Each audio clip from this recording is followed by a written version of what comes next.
Welcome to Advisor Test Prep, Securities Exam Test Secrets. And yes, we are going to give you some test secrets today. We have three goals. The first is to save you time. The second is to show you how to study effectively and have some fun in the process. And why Advisor Test Prep is your number one choice for a first time pass. We do indeed give you the why. First, let's talk about why these qualification exams. Before these exams existed, there were fraudulent salespeople. I know you find that to be shocking. The second thing to know is that there were fraudulent investments, maybe things that did not even exist. I know you find that shocking as well. And there was jurisdiction confusion. Who would regulate this vast industry? When we put all three of these things together, we get a need for regulation and fiduciary responsibility. Charles Ponzi, for example, operated a pyramid scheme, also known as the Ponzi scheme. He called his company Securities Exchange Company. I find that hilarious because the Securities Exchange Commission followed him by about 10 years. The ruse was, I'll double your money in 90 days. Now, if somebody could actually double your money in 90 days, that would be pretty good, wouldn't it? Well, the problem was there was actually no business activity going on. He would take the money from the second investors and pay off the first. And the pyramid has to get bigger and bigger, so forth and so on. He took in by May of 1920 $420,000, the equivalent of $6.3 million in 2020 dollars. By July 1920, he was taking in $250,000 per day, the equivalent of $3.7 million per day in 2020 dollars. By November 1920, he was sentenced to 5 years in prison. Yes, the things he were doing were illegal. The investors lost $20 million, the equivalent of $301 million in 2020 dollars. You see, before 1929, anyone could get rich, just invest. That was the belief. That was the mantra. The problem is no one knew. With whom are you investing? What is true? What is not? These folks are actually trading stocks on the street corner. The average person started investing in the markets. It was a professional's game, but the average person got into the markets and, yes, lost a lot of money.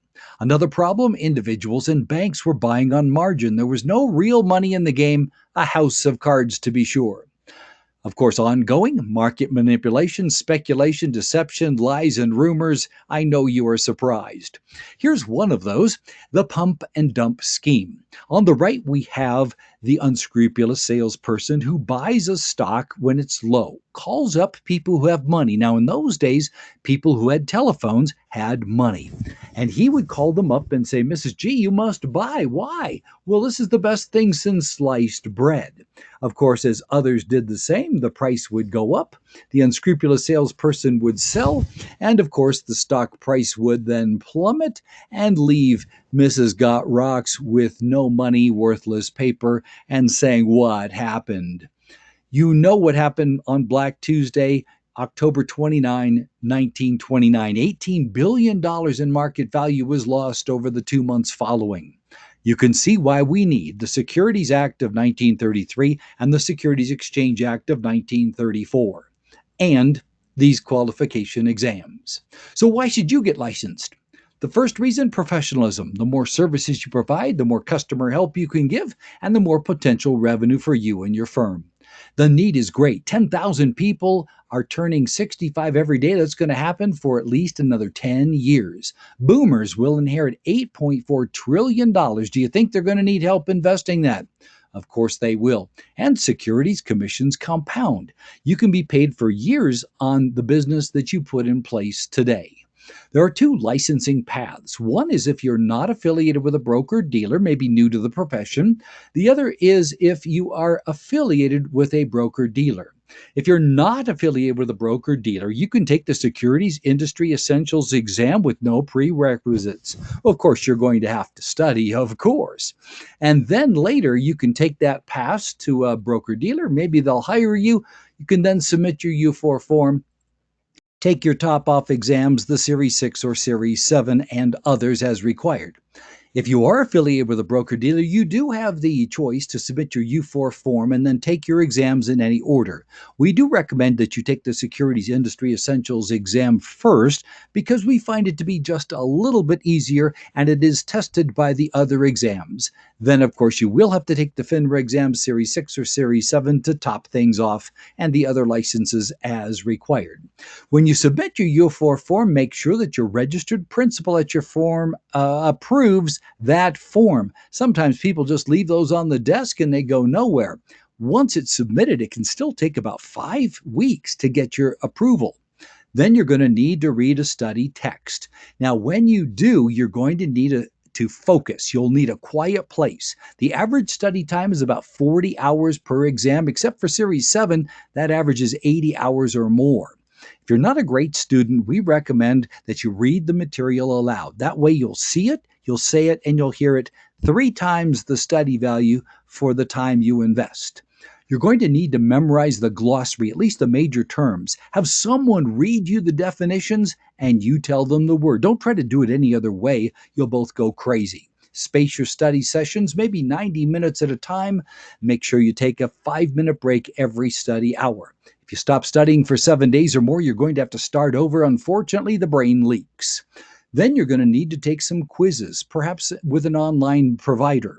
Before you sit for your exam, take practice exams and score at least 75% for Series 6 and Series 7, 80% or higher for the other exams, 63, 65, 66, and some others as well. Now, the very best is to host a live class in your office. Give us a call. We'll set one up, get your entire team Securities licensed. The second best is to host or attend a live webinar. We can do that too for your entire team. Or you can start right now online, your on-demand class. You can start right now. They are available 24/7 on our website. So what is testable? Definitions are definitely testable. An IRA that can be deducted from one's income tax is called, now notice that the answer is right in the question. An IRA that can be deducted from one's income tax is called, and this is a definition question, premium choice, qualified, or deferred. Well, you know, of course, that an IRA that can be deducted is a qualified IRA. What all else is testable? Rules and laws. They'll come in the form of a question as well. A 14-year-old earns $500 doing odd jobs. He qualifies for an individual account, Coverdell Educational Savings Account, joint tenants with right of survivorship account, or an IRA. Well, I think it's very important to know that the question actually talks about earning. Earning. What earning? Earning points to the IRA. Now, this 14-year-old will have to have a custodian on the account until he turns 18, but the other accounts do not qualify because you have to be 18 to own an individual account and the others. Things that don't change are also very testable. Example, required minimum distribution rules and penalties. They will not ask you to determine a rate of that minimum distribution.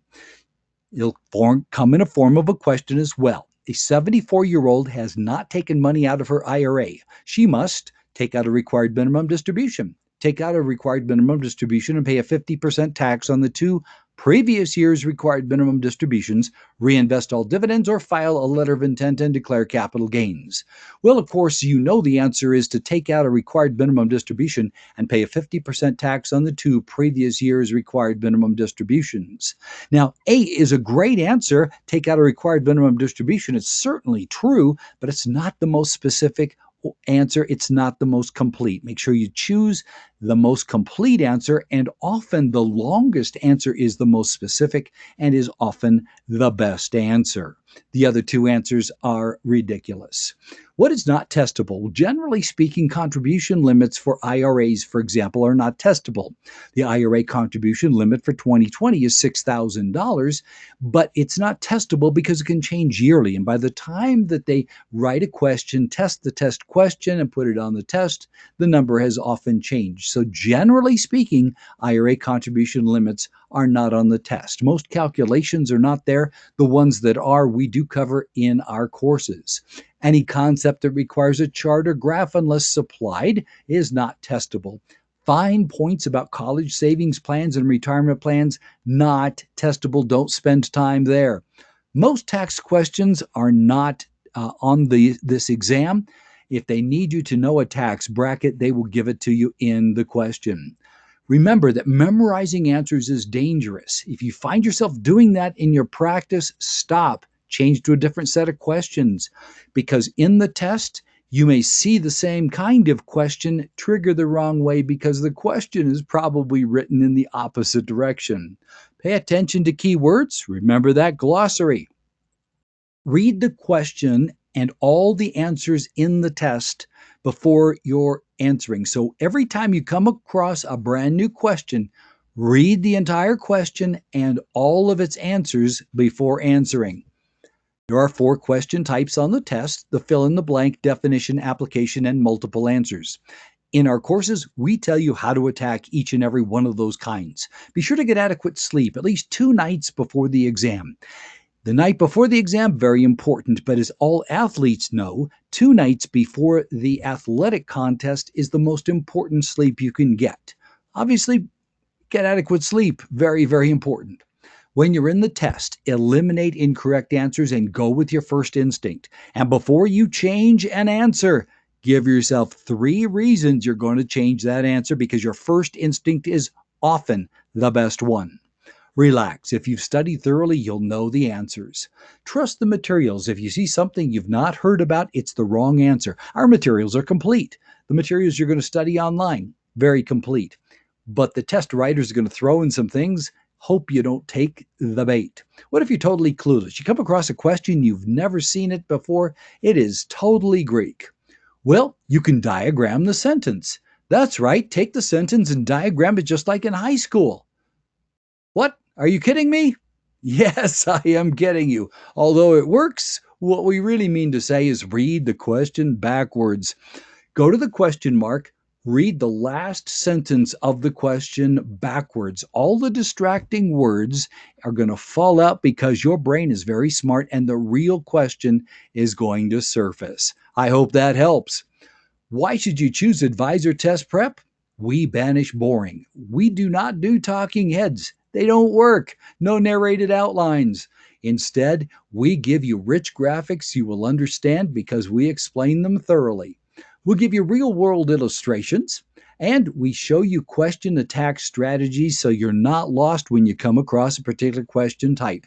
We give you content that sticks. We've been doing this since 1998. We develop our content organically from the source material, from the FINRA outlines, and from the rules. Nothing's left out. We use advanced learning techniques. We've used some of those today. When you close this session, close your eyes and see what you remember. And we give you real examples that stick through the exam and beyond. We are industry leaders. Many of our instructors are top producers and are licensed. That's not so with other providers. We show you how it works. And you can see your courses on your mobile-friendly device because our courses are mobile device friendly. We do have a secret ingredient is humor. Hope you've seen a little bit of that in this example. Get started today. We've got textbooks, quiz banks, and you can register for our live or online classes at advisortestprep.com. We're now featuring the Advisor Test Prep Guarantee. Here's how it works. Before you sit for your exam, you can schedule a free 1-hour online custom coaching session, a $100 value at no additional cost. You set the agenda, just what you need, just when you need it. That's why Advisor Test Prep is your #1 choice for a first-time pass. Now, it's time to go pass your exam and prepare to celebrate. We have live classes for the SIE, Series 6, 7, 26, 63, and Series 65, 66. Give us a call at 719-278-3883 or a quick email at register@advisortestprep.com. We have online on-demand courses you can start in the next 10 minutes. The SIE, Series 6, 63, 65, and 66. We have others in preparation. Check back often. So it's time to register. You can start your courses today at advisortestprep.com. Give us a call at 719-278-3883. And thanks for choosing Advisor Test Prep.